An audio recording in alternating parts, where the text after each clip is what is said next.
চিৰাঙৰ চিডলি নুমলপুৰৰ VCDC কাৰ্যালয়ত আজি ৰাষ্ট্ৰীয় কৃষক দিৱস উদযাপন কৰা হয়। ৰিজনিয়া লিমিটেডৰ উদ্যোগত আৰু বেচৰকাৰী সংস্থা প্ৰেৰণাৰ সহযোগত আয়োজিত এইখন কৃষক দিৱসৰ কাৰ্যসূচীত চিৰাঙৰ ৩০জনকৈ কৃষকক সম্বৰ্ধনা জ্ঞাপন কৰা হয়। অনুষ্ঠানত মুখ্য অতিথি হিচাপে BTCৰ পাৰিষদ সুকুৰ সিং মুছাহাৰী উপস্থিত থকাৰ লগতে চিডলি ৰাজচক্ৰ বিষয়া নৱজিৎ দাস, পদ্মশ্ৰী কৃষক সৰ্বেশ্বৰ বসুমতাৰী, ৰাষ্ট্ৰীয় পুৰস্কাৰপ্ৰাপ্ত কৃষক আকবৰ আলী আহমেদ, কৃষি বিশেষজ্ঞ বিজয় সূত্ৰধৰ সহ ভালেসংখ্যক লোকে অংশগ্ৰহণ কৰে।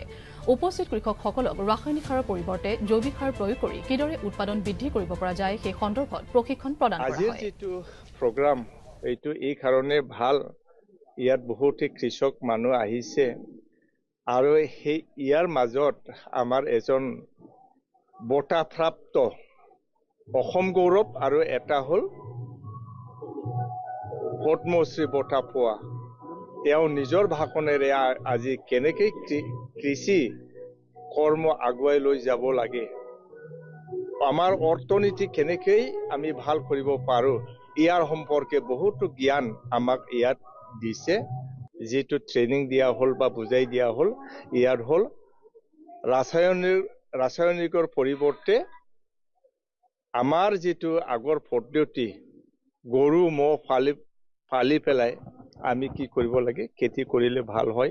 আৰু কেঁচুৱা যিটো অসম ক্ষুদ্ৰ উদ্যোগ উন্নয়ন নিগম লিমিটেড